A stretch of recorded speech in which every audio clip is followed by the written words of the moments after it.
cái bông chu chơi cuốn nắng si chín xít hè chung sim cái pen nhiều chính mình nhà sung siêu mò lý coi cô ngày tòng ngày nhon nhọ cụ tan mò nén đi nhí ngà cái bông chu chơi cuốn nắng si chín xít hè chung sim cái pen nhiều kinh hà ngà cái sim cả nhà cái sim liên sim nhì na khói ngà sen bắt cái chúng ta nhì hè ngà sông ti ngà sim xiong xin nhì ngà cái mu chú không kiên nhà cái ôi nhìn nhà cái thay ôi lời con giàu ngày ngày đến hiền siêu chú cái liên miên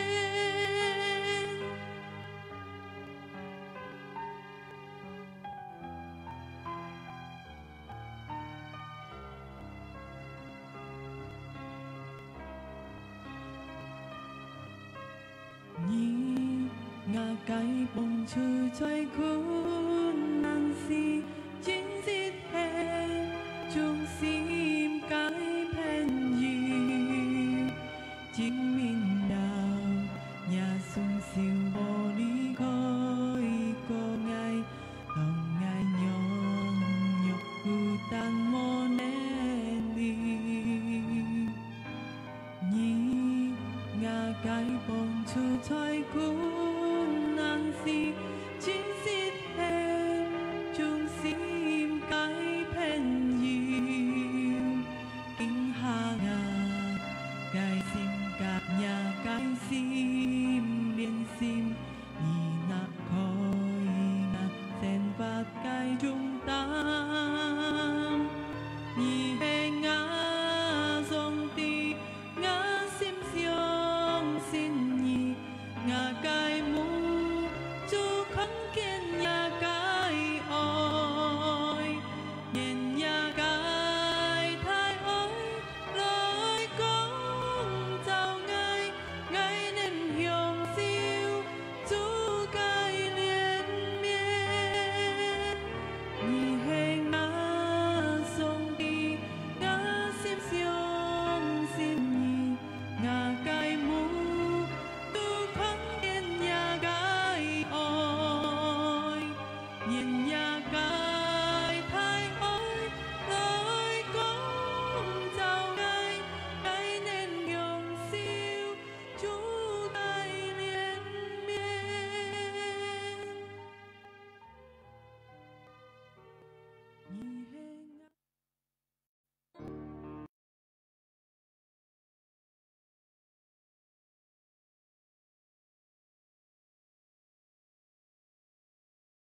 拜一拜二拜三拜四拜五拜六，上帝要加自家同在，阿門。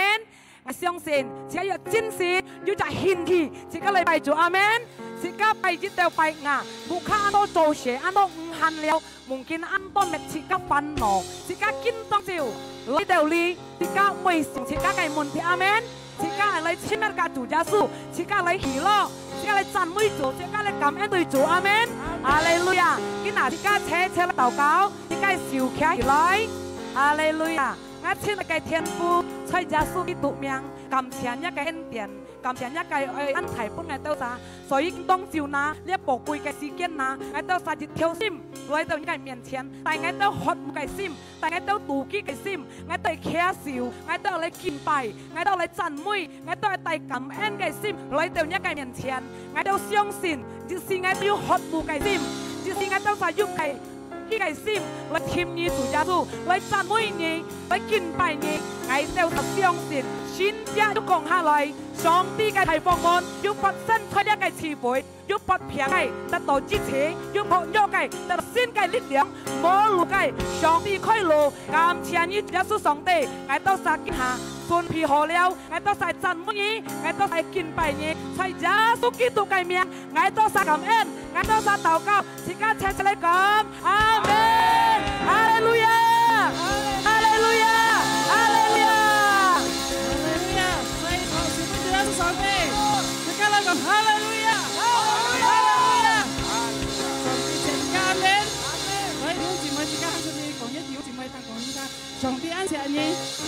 哈利路亞！所以在聖經裡面，只要讀經節姊妹阿們。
nhiên còn em đồ ấy không có chỉ cả bên với chỉ cả cả sòng ti không phải hallelujah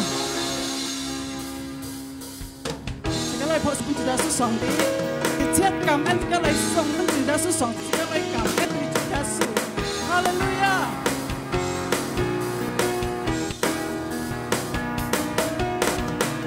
Chết cảm ơn phán bội tu hãy sống vương Chúa Giêsu.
Chúa Giêsu sống tiền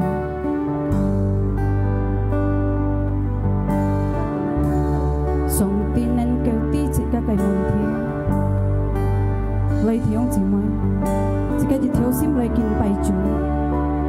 chỉ bởi chỉ cái相信係生嘅主係能救嘅主係做先知嘅主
ngà cái sang nhà ngà cái hy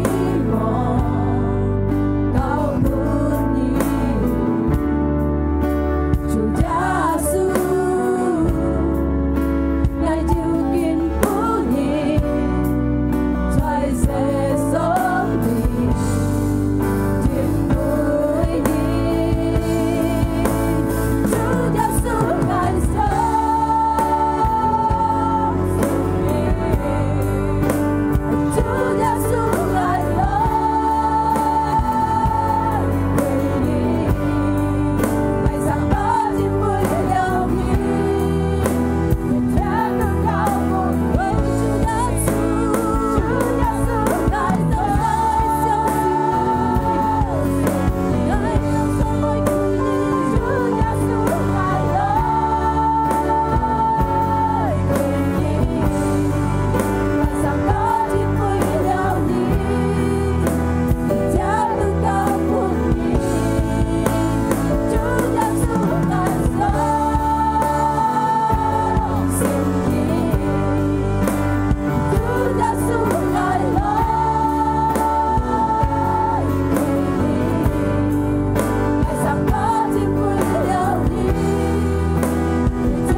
có những cái phản ứng ngày sống sinh ngày đâu ta có những cái ân điển ta có những cái lực lượng ta có những cái phụ hệ nhưng mà những cái phản ứng tôi sang những cái phản ứng tôi đã xin cái lỗ xin đến câu mắt luôn thuộc những cái vị chiều câu mắt luôn thuộc cái đâu thẳng những cái phản ứng trong trình không có những cái phản ứng đâu sống sinh ngày đâu ta có xin cái chính sinh ngày đâu xin cái lực lượng dù Phật thiang sát ta đâu chi hả dù thùng thủ ta đâu khai lỗ dù muốn thi ra sống đi tại đi chuột lỗ câu mắt thuộc nhìn cho những cái phản phùng giá su kích cái miếng sinh cả tỏ cầu sinh cả cảm ơn sinh cả sẽ lại khác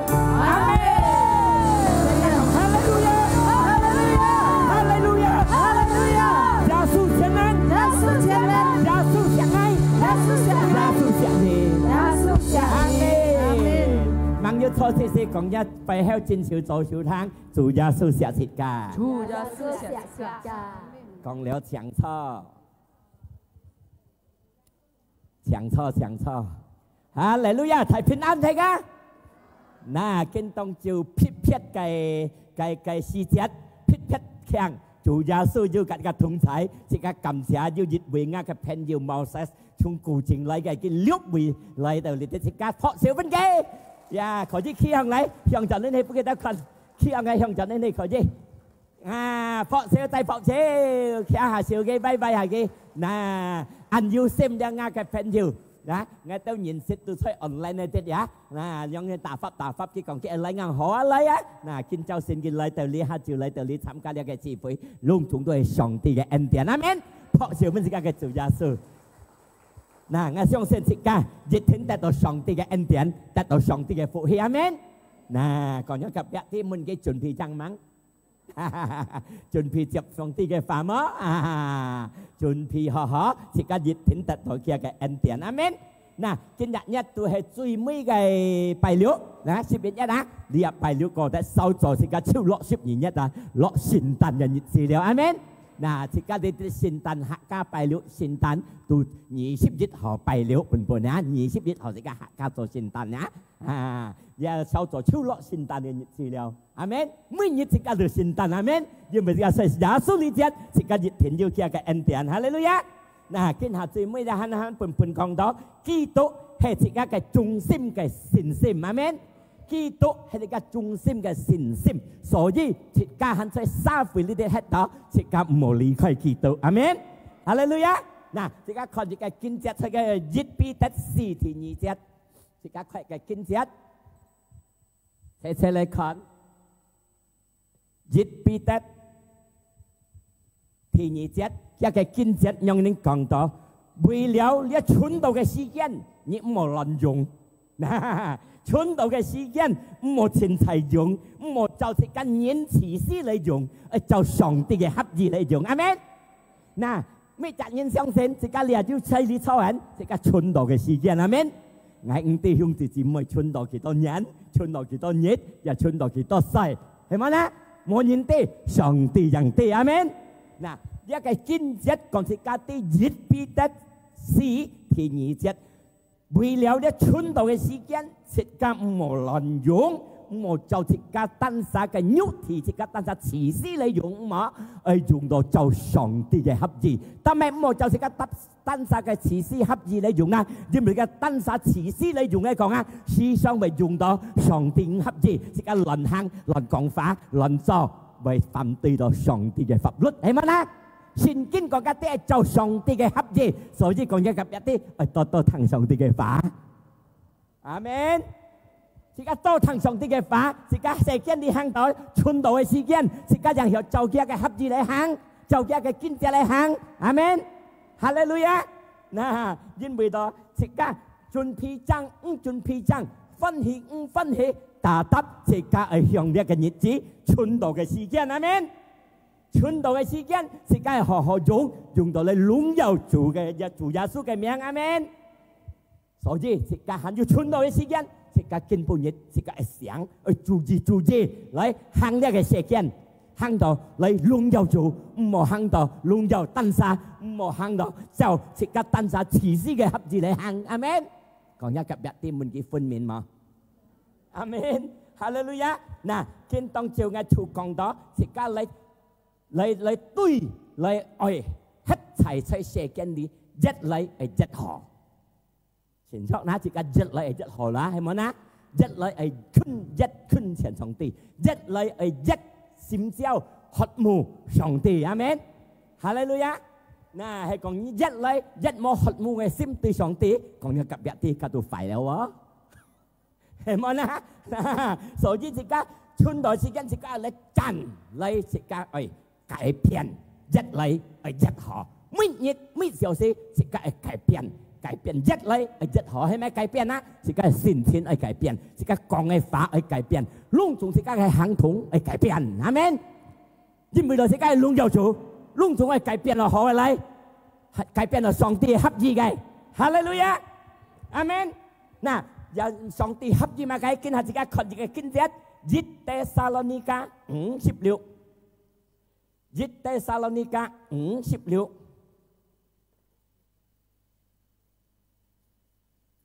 一帖撒羅尼迦5:16，呢個經節係咁講到，愛要思想，愛要喜樂，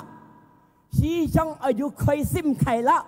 思想愛要喜樂，呢都係上帝愛設計，思想愛要喜樂。但係呢，自己春到嘅時間，唔係自己春到嘅時間，每日自己面毛毛，面嘟嘟，面讓人翻翻，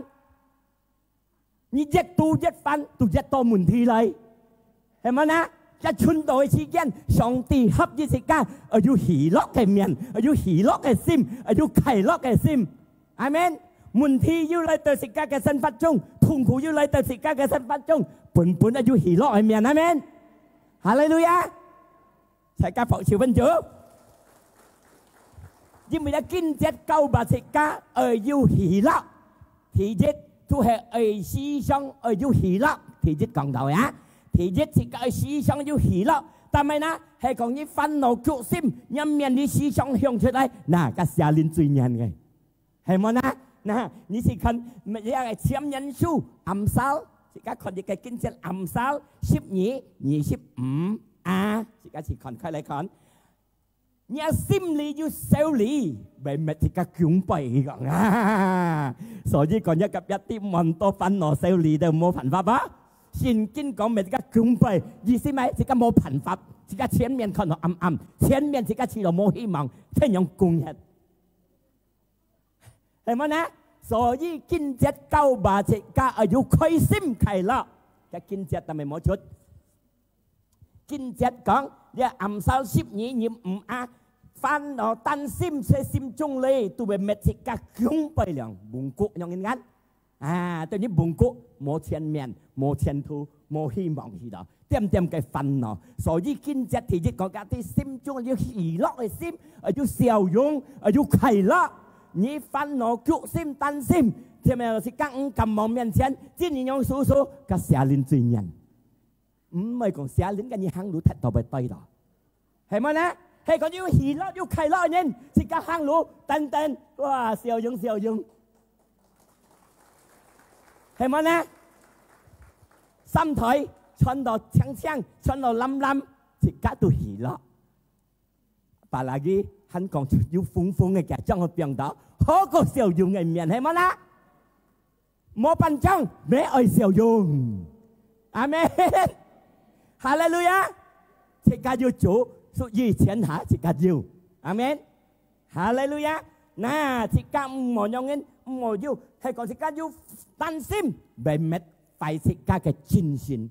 變到自己心中要煩惱，要擔心，自己冇精神。有問題之時，你冇精神，你冇本事對付呢個問題。有痛苦，你冇精神，你冇本事對付呢個痛苦，係咪呢？凡事都有問題，凡事都有痛苦，你擔心、煩惱，讓人擔點用步步，直到冇攞出，你真係嘅冇變冇辦法。係講要個開心要快樂，自己要讚美做開心快樂。上帝講哇，你一連10年落上班可以講啊！上帝伴你精神，伴你聰明智慧，點樣係落人落事呢啲？心中你哦，你係用行，我啲係用過，我一大力出，上帝救世家。阿們，哈利路亞！相信晒講哈利路亞啊！所以講一及一啲唔好擔心啊！看家己嘅經節， ใช่เรียกแกอัมซา17 20年น่า心中快樂最好嘅日阿們心中快樂最好嘅日所以你都說你他那痛有個痛係咪痛你們要心中的喜樂個最好嘅日阿們哈利路亞cái vấn đề cái lượng cái nhật lịch bài lượng em mẹ còn đéo à chỉ hạ say song ti chiếu hạ xỉu hay món á dụ tao song ti lắng sung hạ xỉu dụ tao cái tận chi kiên tao mai na liền chỉ cái xin sim khi còn nó nguy hiểm lắng sung cái hạ xỉu á mẹ Hallelujah mang bởi nguy hiểm ấy khi mang sự hạ xỉu liền nhá cái xin sim Hallelujah 所以是個心中的快樂最好嘅藥本是個要病痛要痛苦是個莫聽哎呦死啊哎呦睇到冇變啊！醫生講創造良人啊，冇神。阿門。除了上帝講創良人，呢個神，哈利路亞，良人嘅進路，去歡喜，去快樂。阿門。哈利路亞。要等人聽佢創造良人，去進了上帝大家進救心嘛。有啲啲人嘅門，你係上帝良人，大家進去歡喜啊救心。歡喜啦！有時間按叫我兒兒時間嘅阿奶時間嚟相嘢，你按叫我兒兒時間嘅阿爸時間嚟相嘢，全作歡喜啦，係咪咧？冇叫聲嘅，可能係要叫聲嘅面，係要驚猛愛嘢樣。阿們，心中快樂最好嘅日，所以要問題、要痛苦、要煩惱、要擔心，本心中要顯出面要笑容，要喜樂嘅心嚟。面對要喜樂要笑容，下年看到都準，講啲現代啦，安本嗰樣啊，係講一個面笑笑用緊布布，嗰個最靚嘅，佢表入殺鬼，你睇到睇到黑淡白曉，係咪咧？你跟又看到用布布看唔知啊，真係鬧事思想，叫我煩啊，冇辦法啊，一個多問題千責二心，即刻冇快樂嘅心，盡心吞吃。真心冇辦法，真心肉係善心善感肉，要問題是更有得勝嘅路。哈利路亞！所以今日講心中的係快樂，阿薩切格單殺唔我人家話當然572點兩，係咪呢？係咪睇分析為讓人顯出嚟？你講心中快樂，我主耶穌嘅心健康。ngài mày ship muốn kêu ship gì thì Hallelujah Amen 嗱ทีนี้都係講到思想要禱告嗱ngài啲特別上帝帶ngài點點講我要禱告唔啲為呢啲咧上帝嘅會要按手禱告咯你們一夾別要禱告嗎？要日日心春出份禱告咩？更叫增加禱告，思想要讚美主，心上要跟主嚟溝通，阿們，要跟主嚟聯絡，要禱告，除了心春出份，是個要時間跟上帝禱告，阿們。但係呢，因為禱告，除表示是跟人嘅氣，調氣呢是日時乜調氣？冇半時間，即個禱告。就係了跟上帝溝通啊，跟上帝要聯絡。呢一個下邊係個摩線，你打天本愛打唔落緊。嗱，睇先啊，朋友，即係個按固定嘅內乜摩線打唔落，唔有溝通。一個結之後嘅朋友嘅下邊正有打緊內乜，正有溝通，正有咁樣講。嗱，冇禱告嘅人，你摩線跟上帝冇溝通。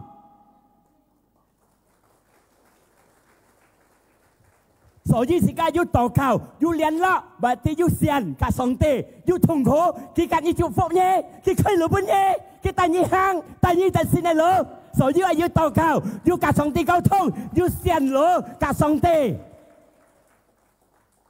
阿門。係傾傾禱告，阿門。我相信看到你是要禱告嗱，禱告日是三餐，主耶穌咁請你見要吧。哈利路亞。阿們，嗱，要禱告呀。雅各書雅各布5:16節嘅 B 咁樣講到，年年禱告一個台南10分台，年年禱告10分台一個台南。เอลียาส่งตีกับผู้ยินกัดสิกัดยิดยองยิดสองยินพินสองยินที่ต่อเก้ากับส่งตีมังหัวโลสวย3ยินปันหัวโลสวยใส่ยีเสร็จเลียดบงไปยันเหวที่ต่อเก้ากับส่งตีถอโลสวยหลังทรงเหวโลสวยอาเมนยินต่อเก้าจินดิดเที่ยวซิมต่อเก้า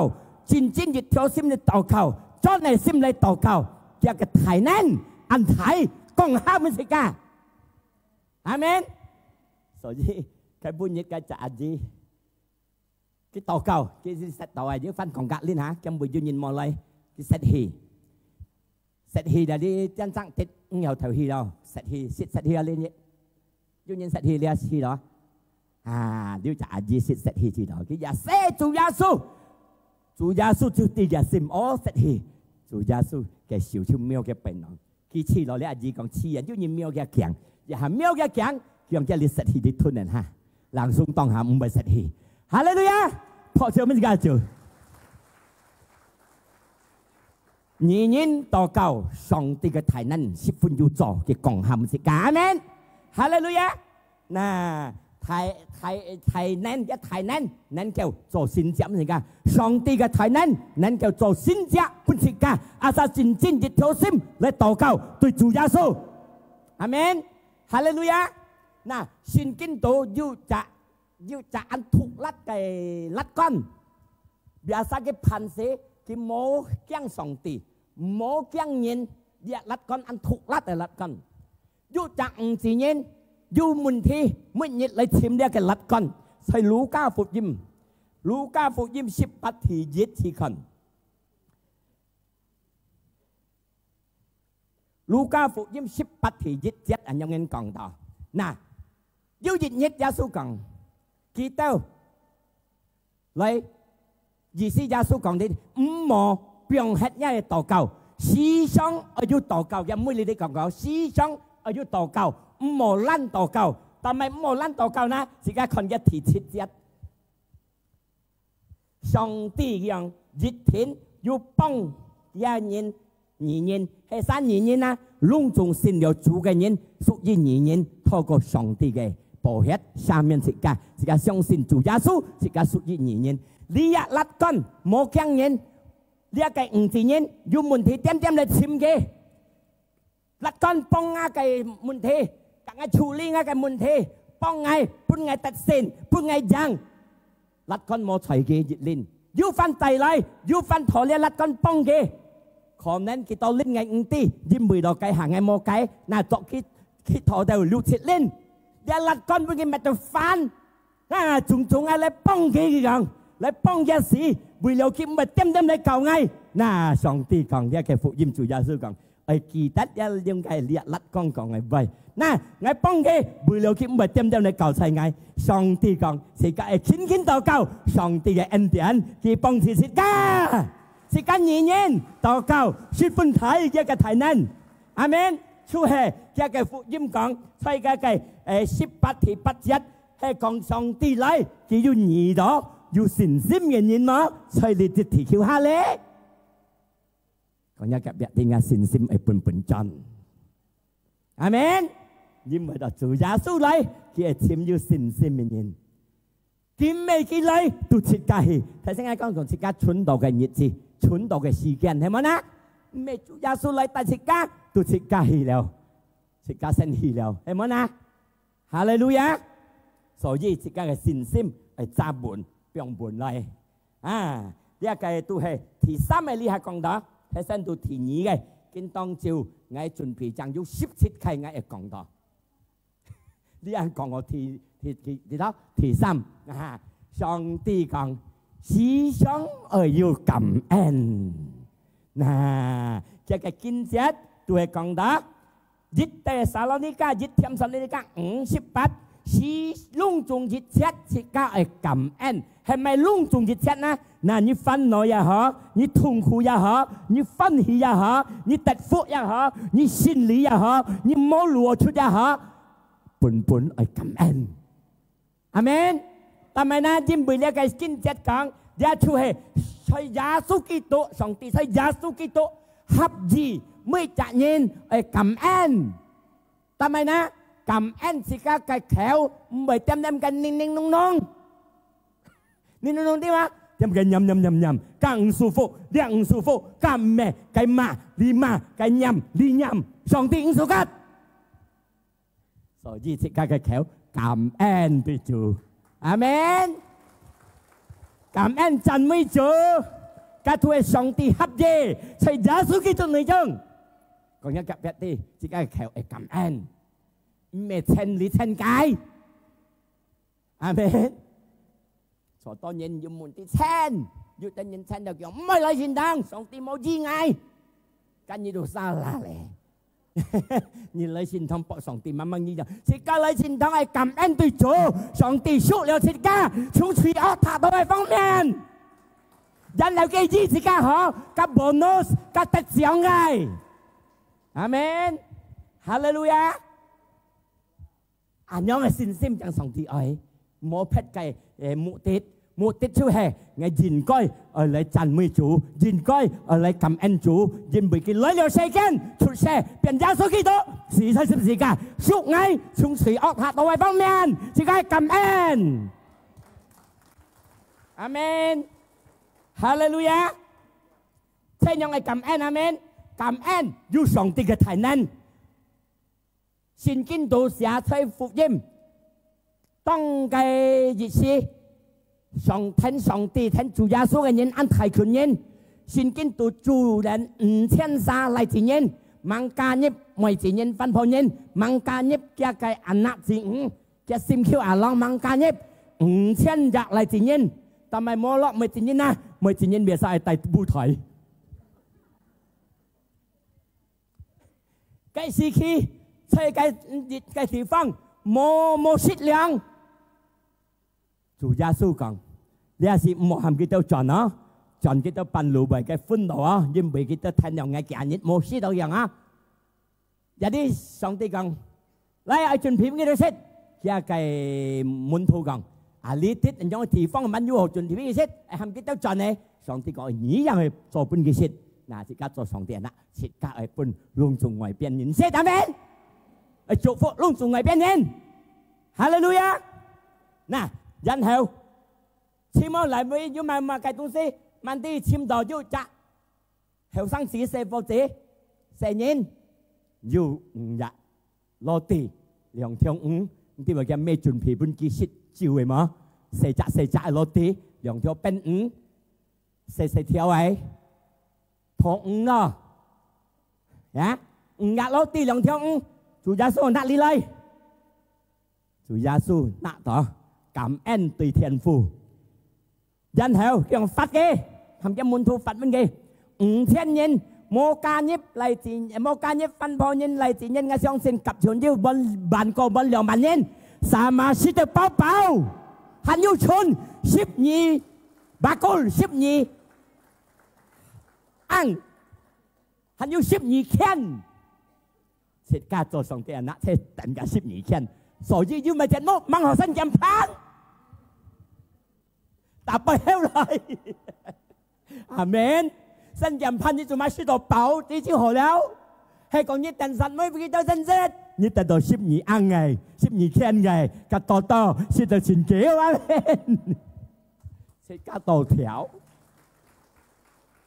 下食加新減，啊你啲摸煙草。เพราะสิบรรจุยาสู感恩有上帝天父嘅體能夠做善者，阿們。聖經都有寫，要講到拉撒路死係4日，係4日超風了。是大啲思潮嘅人間是點？超風間冇爭啲，係講係。用煤料กันบูจินกันงงงูnào xin nhé thầy còn mua lọ con gì tàn hay chủ gia số người như bèo bèo bê sát lung khung tụ cái xin nhé đeo le cái cặp mày tí còn còn chủ gia số gì kinh xin nhé đeo như thật mặn lại đeo chủ phong nào tùy yêu nhìn một con ăn 但係對於主耶穌天下有可能。阿們，主耶穌感恩กับ天父，感謝你天父叫你啲安到你啲啲，ไอ้หำเลยราซารุสชุดเลยราซารุสอุนติท่าแอนฉันเอ็นพระปู่ตู้เหยาสู้ก่อนชุดเลยตู้เหชุดเลยกำเอ็นดูเทียนฟูส่งตีกับไทยนั้นโมคนนั้นเปลี่ยนยุคคนนั้นอาเมนเสียดเป็นฟันสร้างเนี่ยมากับสีเทศเนี่ยกับพี่นันเนี่ยใครละเนี่ยกาเทียนยองกุ้งพอไว้เกาทุ่งคนนั้นนี่เรื่องสัตว์ชิ้นเอ้ยสีเทศเดียวชิ้นนัดเดียวกำเอ็นตีส่งตีต่อเก้าส่งตีจุโฟเนี่ยเป็นสร้างอีไรเป็นนักอีไรอาเมน剛才叫你吃哈，哦好，你吃啊。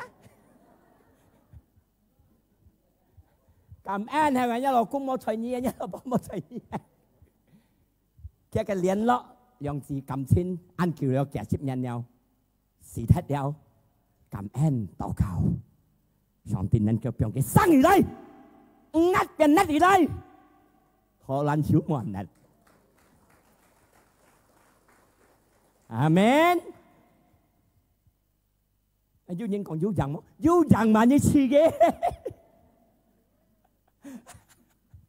ngay cần bên đây ngay còn là yêu nhân em men còn yêu rằng mó cái bộ sinh còn yêu rằng san như khuyên thần song tê cảm ơn từ song tê tỏ cao cả song tê giết thiên song tê bày tỏ xin cha amen thì gì vậy đầu cái nhà thì gì ship cái yang còn có thì gì講超分接咗啲啊！提示乜計？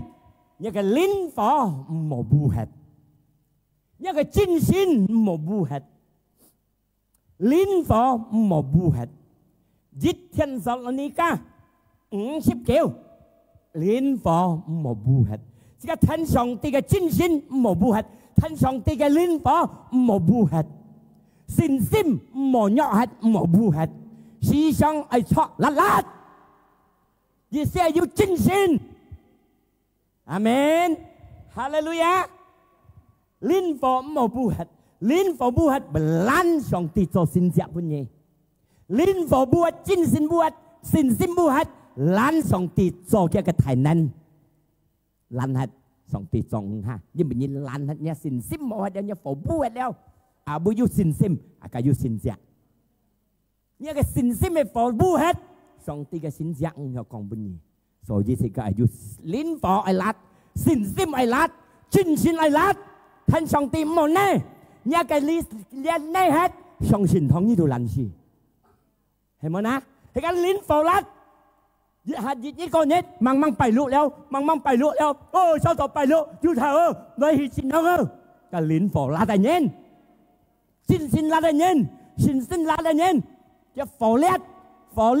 寫靈看到唔敢吞嘢，火間燒嘢唔敢吞嘢，係咪呢？佢所吞嘢，按燒一樣啊騙出嚟，係咪呢？佢唔敢煎嘢，啲嘢火辣，還是佢到地嘅嘅最尾嘅背所都係火爐堆話，你人一靈火辣，一信心辣，有乜咁行出嚟乜嘢？阿門，哈利路亞，講一及一啲靈火係辣。羅馬書12第11，應該一個憲法唔會困難，一個靈嚟思想係用火一嘅靈嚟喺上帝裏面侍奉主，傳上帝嘅話，講上帝嘅話本人行，唔好呢係係傾，阿門。一個靈火聽上帝，隆重聽上帝嘅路。也唔望呢係唔望肉係思想係要辣，阿門，哈利路亞。做上帝嘅工作也唔望呢係，啊你哋講當然做上帝嘅工作係啲嘢敗咗，哇要係打理冇多家嚟搬嘅都肥要變要家嚟緊，係咪啊？要係理要係計理計緊，係打算幾多殺拉幾多空家，你侍奉主去火也唔望呢係，阿門，哈利路亞。聽上帝嘅路線，是家嘅靈火，是家真心嘅火，是家信心嘅火，天下唔好呢係一來而一辣，保羅講，保羅講，我人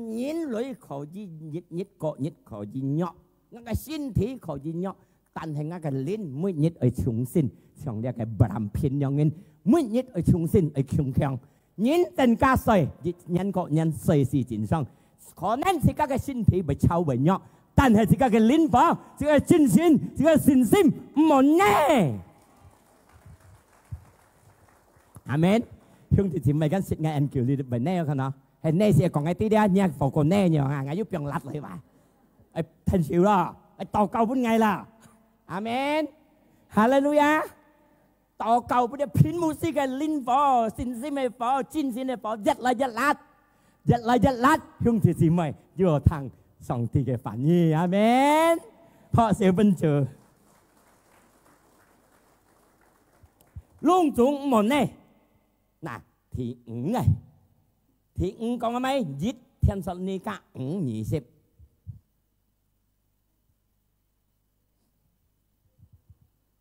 日天到呢個唔冇認為呢上帝嘅法，唔冇看起呢上帝嘅法呢。透過嘅一個先知傳出，透過嘅一個僕人傳出嘅法，傳到上帝嘅法，即刻做人聽晒，唔冇看起。個法呢生嘅，法呢強嘅，法呢要做嘅，即刻聽到唔冇看起，唔冇險嘅。阿門，哈利路亞。幫拜嘅未識知道啊！冇人冇隻猛先做嘅係啊！你講幫拜是個借猛先做嘅嚇，我嘅副堂員傳俾我啊！嗰個冇人啱未要嘅講，啱未要用人，結講嘅耶穌用人，啱未要嘅講，我唔信佢傳嘅啲啊，所以嘅群魔嘅嘅法，即唔好話結講嘅係本主耶穌作到嗎？作到嘅呢嘢到傳嘅法嗎？你幫拜講麼？你人哋傳？主耶穌先生，阿門。每年講上帝嘅法麼？你不要作到，架做牧師能夠講頭，注意，阿門。我嗌按攞嘅唔係攞暖上帝嘅用，要傳福音講後生基本嘅看到呢啲嘅攞不忙，因為攞人個多財木，阿門。哈利路亞！所以上帝嘅法傳出唔冇困氣，你等我講嘅頭，世界也唔冇困氣。阿門！上帝嘅法要做，因為佢嘅真理才能講出一天冇到講盡浪費，冇浪費到講盡上帝嘅法。阿門！所以講一夾一啲，輕輕傳出上帝嘅福音，歡迎聽。誒？唔冇人愛，點前前，講一夾一啲輕輕傳上帝嘅法，因為上帝嘅法稱難。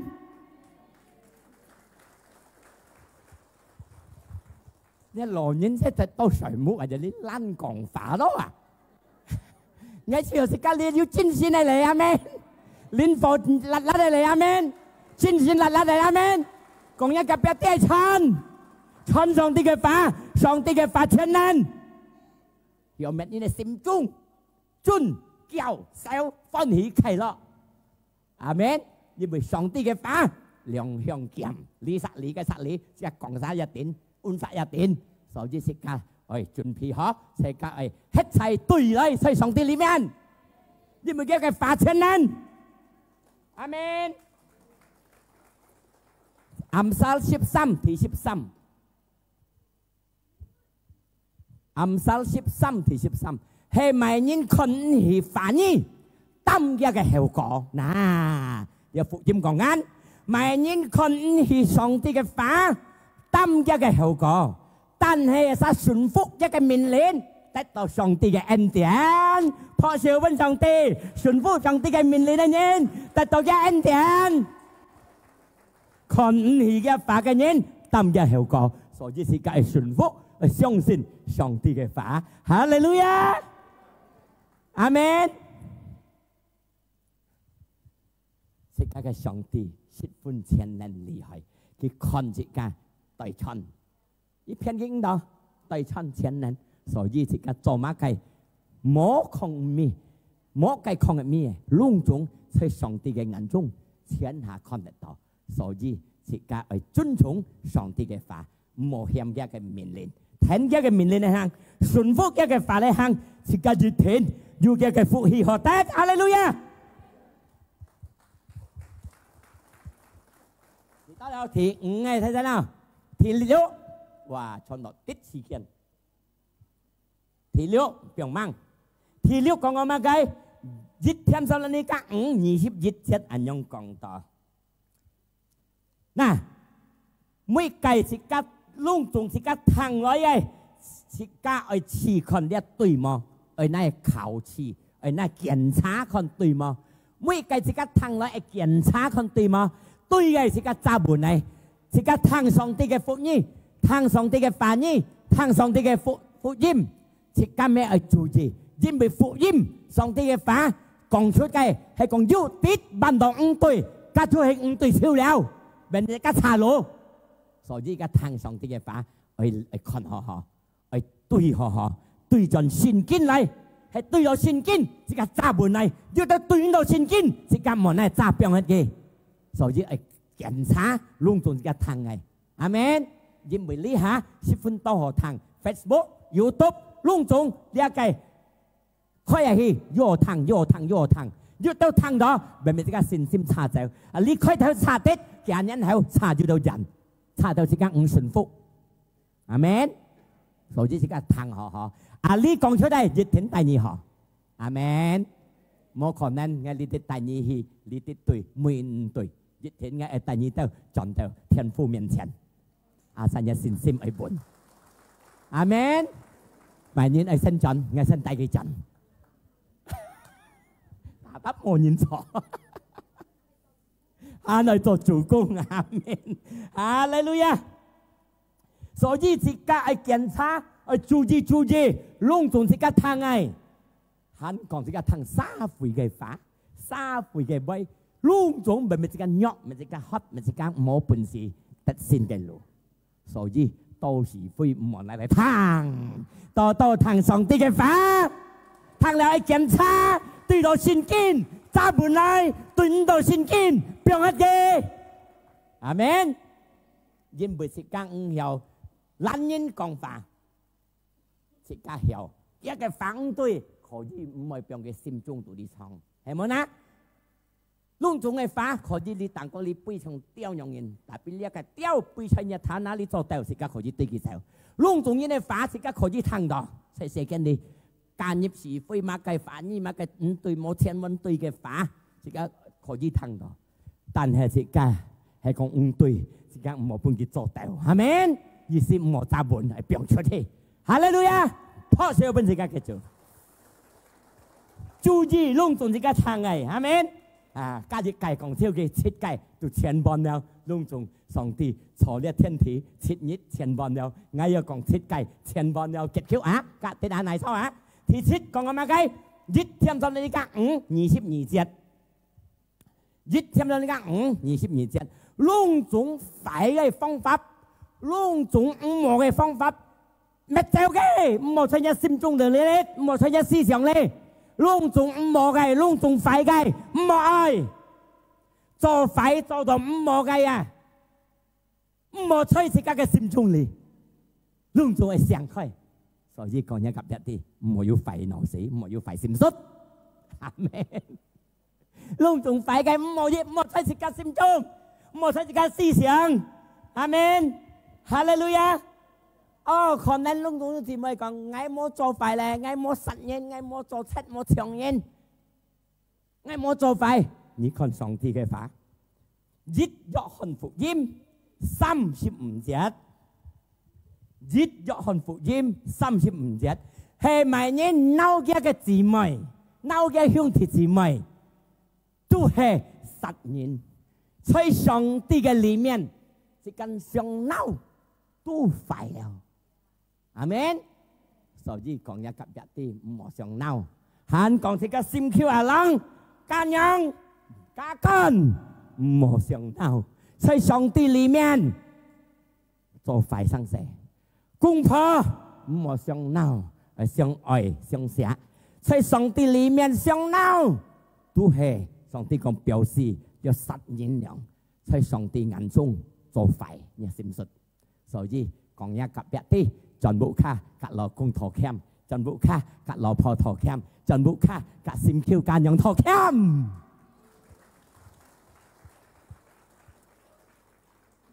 每年要特設到朋友家，是到心裡不氣，格嘅陀鉗唔好鬧嘅，因為在上帝裡面，你心中的鬧人，上帝講你廢。阿門，哈利路亞。安難哈，上帝面唔係，上帝俾你力量，聖靈俾你力量，阿神也求上帝嘅恩典，你用當下嘅力量前錯難啊，但係你嚟到上帝嘅面前，求佢嘅恩典，佢本是嘅力量，是個冇本事原諒人，佢本是嘅力量，是個向原諒人，阿門。嗱，喺呢啲計係上帝講，你懶死上帝都講你廢人咯，阿門。應相信咩嘢講？你看馬太福音25:26，呢一講到上帝亦計比方佢出門，佢特本利沙10大len10，比方10條，你特本佢5條，你特本佢1條，上帝出門就出門。將來上帝幾多年後，將來也10條嘅就要發展，一5條嘅要發展。cái一條嘅冇發展喺邊去，將嗰啲你下劍你冇做嘅，上帝話你懶死，你廢人，我只係做上帝人啦，唔要懶死，阿門。天一天要做要食，我講一啲實際，你出下街，你忙要辦咩嘢嚟？25:16 padahal ngepun điều kia. Ma thầy phụ diêm nhiệm liễu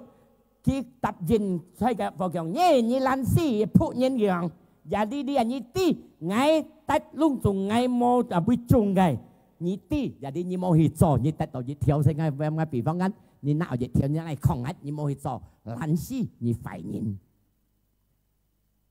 hiện tóc anh hiện ngắn phải nhìn mẹ còn chi nhìn chồng nhìn vì hiệp nhìn心中的壞心術都壞人在上帝裡面，心中的鬧呀兄弟姊妹就壞人在上帝裡面，所以你下做間養啥，家幹啥要心中的5分錢鬧呀心 Q 阿郎悔改，做阿郎心 Q 啥要心中的鬧呀間養5分錢一間養家幹悔改。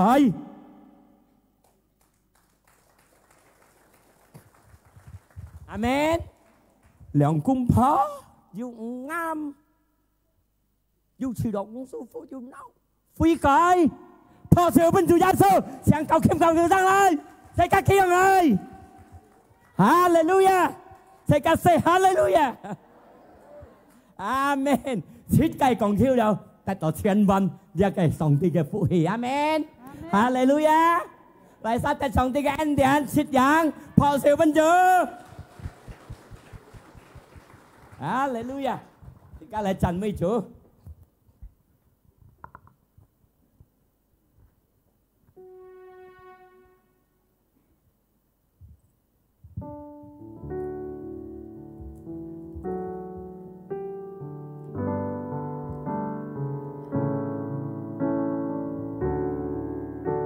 主耶穌，日日我嘅生命。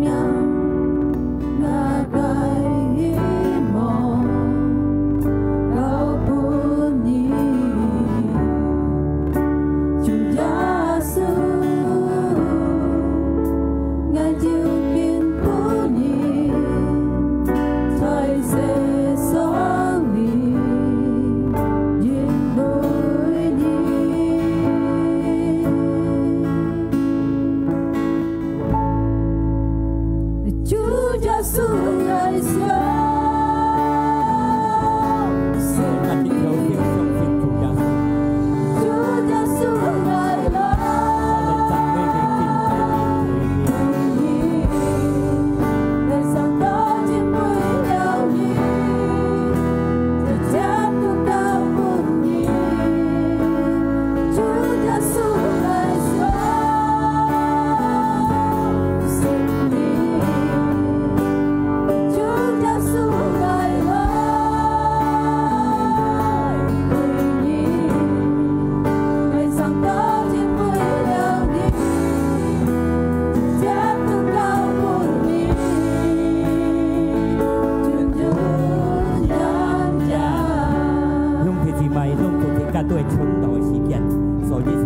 世間啲行道，要上帝合意嘅嚟，其實自己出去思想要喜樂嘅心，思想要禱告，要溝通嘅上帝，思想自己求你要感恩，思想自己你我係揦我呢係先係揦我呢係，自己我要係看啲起啲上帝嘅反應，自己係注意每個自己行嘅消息，行嘅外圍行嘅。ทางการจูจีลุงจงตื่นต่อสิ่งที่เนี่ยที่การมันนั้นเปี่ยมล้นสิ่งจงตัวที่การจูจีแล้วแถวที่การลีไข่เปี่ยมไข่ทัดให้ลุงจงต่อไปไงน่ะยงที่ที่ไม่มันคือเนี่ยซึ่งไม่ติดใจไงไอ้กองยงที่ที่ไม่ไงอุ้งที่เนี่ยอยู่สิ่งจงตัวที่เปี่ยมต่ออยู่อุ้งสู้กันยินมาอุ้งก้อนหินยินมาเน่ายินมาเน่าเนี่ยซิมคิวเน่าเนี่ยจีเน่าเนี่ยชิ้นผิดเน่าเนี่ยแผ่นยิวกับอุ้งสู้พวกกันเนี่ยหลงกุ้งกันเนี่ยแกฝุ่นก่อนยิน開嚟先講到，講主耶穌啲，主耶穌嗌人良記到，嗌每心中做你創造，奉耶穌基督嘅名，主耶穌佢哋力量，表現你表現一個心中你哋要少嘅，要嬲嘅，要唔舒服嘅，睇得嘅，唔好睇一個心中，奉耶穌基督嘅名，傳令本然新嘅力量，係緊要，哈利路亞，哈利路亞，感謝耶穌，透過一個反應嘅相信，見到照，隆重得到一個恩典。得到一個福，要帶起嚟得到支持，接中咧得到恢復。多謝分主耶穌，奉耶穌基督嘅名，自己感恩，自己禱告，齊齊嚟講，阿門。嗱，隆重其實咪我要先嚟嘅，而唔係騙人，自己喺上帝裏面，睇下兄弟姊妹，時常嚟每日拜六嚟嘅，嗱上帝一祝福自己要條線每日嚟，每日拜六嚟讚美主。嗱呢個自己操作呢，自己聽下報告。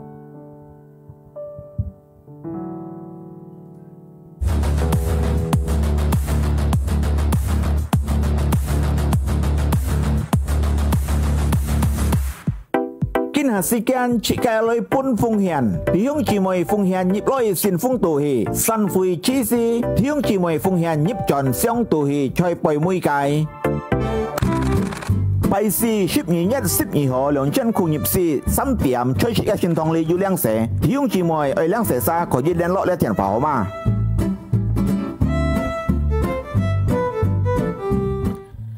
祝我有人同工恭喜弟兄姊妹12月份生日快樂，聰明富貴，上帝祝福弟兄姊妹。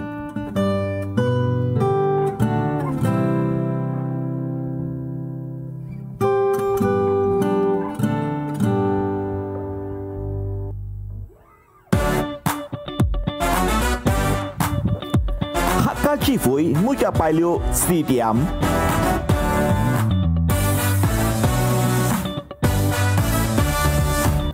青年少年聚會每日拜六6點半暗埔頭，設計線堂禮拜日要兩人聚會，第一堂9點，第二堂6點，上帝祝福大家。哈利路亞，感謝主，大家起來。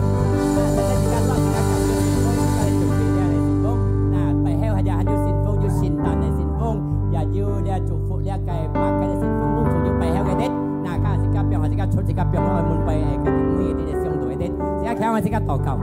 親愛的天父，感謝你一個恩典安排在我哋嘅生活中，見到我哋帶我哋嘅奉獻嚟，在耶穌基督親情呢個奉獻做主嘅工作，感謝你主耶穌，而家嚟。来。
福，自身嘅祝福。嗱，兄弟姊妹們，自家嚟開紅燒禮，自家嚟接天父嘅福氣，一個平安快樂充滿咗自家嘅心中。主耶穌嘅血去獻出寫福法，隨時時間計，為了每個人相信其實得到永遠嘅生命。全年唔是離開個兄弟姊妹，時常呢家嘅同在，但係自家嘅特性嘅路，在耶穌基督嘅名，自家感恩，自家禱告，自家齊齊嚟講，阿門。